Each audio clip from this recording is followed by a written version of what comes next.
Jadi 2 minggu lagi kita akan menerapkannya.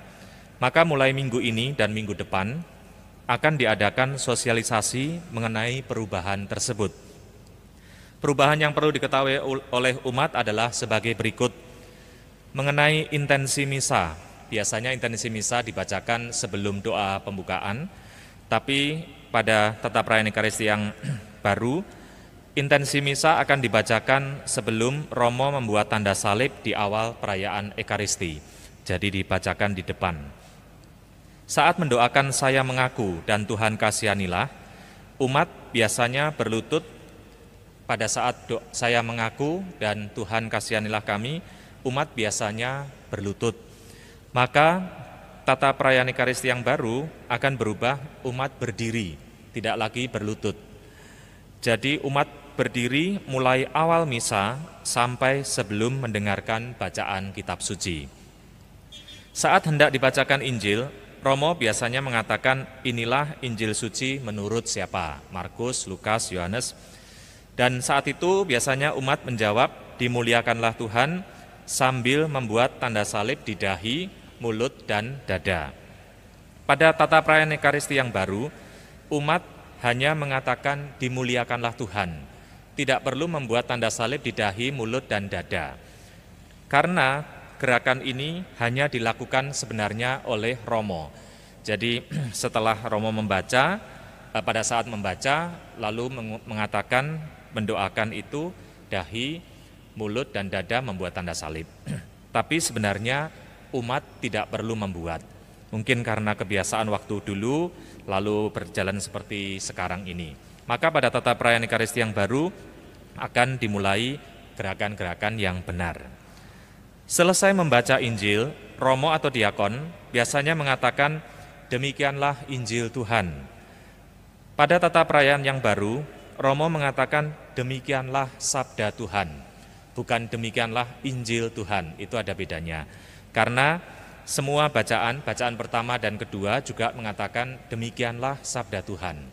Di bacaan Injil juga dikatakan demikianlah sabda Tuhan. Kalau selama ini demikianlah Injil Tuhan, umat menjawab terpujilah Kristus. Maka pada 2 minggu lagi ketika Romo selesai membaca Injil, jangan salah sangka ketika Romo mengatakan demikianlah sabda Tuhan. Oh, Romonya tuh ngelamun, salah itu ya. Itu kan bacaan pertama dan kedua, bukan. Itu sebenarnya pada tata perayaan Ekaristi yang baru memang demikian. Demikianlah sabda Tuhan. Pada saat doa syukur agung, ada tambahan kata kamu semua. Pada saat Romo mengatakan terimalah dan makanlah atau terimalah dan minumlah. Nah, pada saat tata perayaan Ekaristi yang baru nanti kita akan ada kata tambahan terimalah kamu semua dan makanlah ya. Terimalah kamu semua dan minumlah ya. Ini ada kata tambahan kamu semua. Memang dulu dihilangkan karena dalam Indonesia ini agak tidak sopan ya. Kalau bahasa Jawa tuh tomponen kue kabeh ya gitu ya. Kalau bahasa Indonesia menjadi sedikit agak kasar ya. Terimalah kamu semua ya. Tapi memang demikian sebenarnya bahasa Latinnya juga et eo omnes itu ya. Itu artinya kamu semua. Setelah doa Bapa kami, biasanya umat berlutut untuk berdoa anak domba Allah. Pada tata perayaan Ekaristi yang baru, umat terus berdiri sampai sebelum menerima komuni. Jadi nanti setelah Bapa kami, biasanya umat berlutut untuk berdoa anak domba Allah.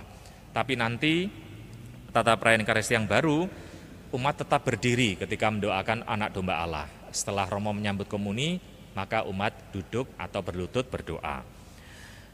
Untuk memperlancar dan membiasakan umat dengan tata perayaan yang baru, mulai bulan Juli akan ada petugas yang akan mengarahkan umat untuk mengikuti perubahan tata perayaan ini. Jadi umat tidak perlu khawatir kalau, wah saya tadi yang dibacakan Romo itu nanti bagaimana ya perubahan-perubahannya. Nanti akan dibimbing oleh petugas ya, umat dipersilahkan berdiri, umat duduk atau umat berlutut. Ya, kita akan membiasakan itu dulu. Dan kalau ada yang salah-salah misalnya, inilah Injil Yesus Kristus, umat dimuliakanlah Tuhan masih membuat gini, ya tidak apa-apa ya karena kita harus membiasakan yang baru. Jangan khawatir Bapak Ibu, romonya akan lebih banyak salah ya, karena perubahannya lebih banyak di romo daripada umatnya. Hampir sebagian besar itu banyak perubahan.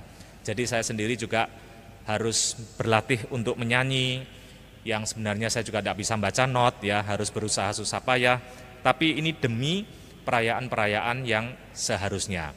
Jadi ini adalah kebersamaan di tata perayaan Ekaristi yang digunakan di seluruh dunia. Maka nanti kita akan memulainya pada 2 minggu lagi, bulan Juli, awal Juli kita akan memulai tata perayaan Ekaristi yang baru. Lalu yang kedua, kita tahu bahwa kondisi tentang penyebaran virus corona ini akhir-akhir ini juga semakin meningkat, maka saya sekedar mengingatkan umat saja untuk tetap waspada dengan penyebaran virus ini, dengan tetap mematuhi protokol kesehatan yang sudah diterapkan di gereja kita. Kita bersyukur hampir setahun ini kita masih bisa merayakan Ekaristi di gereja, dan kita bersyukur semua umat mematuhi protokol kesehatan itu, sehingga sampai hari ini gereja kita tidak ditutup. Semoga terus begini ya, jadi makin hari makin tetap membaik. Tapi kondisi kita akhir-akhir ini memang virus ini makin menyebar lagi. Maka mohon kesediaan Bapak Ibu untuk satu, ketika mengikuti perayaan Ekaristi, jangan lupa mengikuti apa yang ditetapkan oleh petugas, mencuci tangan sebelum dan sesudah mengikuti perayaan Ekaristi. Kemudian tetap menggunakan masker selama di dalam gereja dan digunakan dengan benar, artinya menutupi hidung dan mulut. Bukan hanya menutupi mulut karena kita susah nafas ya, tapi hidungnya dibiarkan. Itu bisa menularkan atau tertular dengan virus yang kita tidak tahu ada di mana.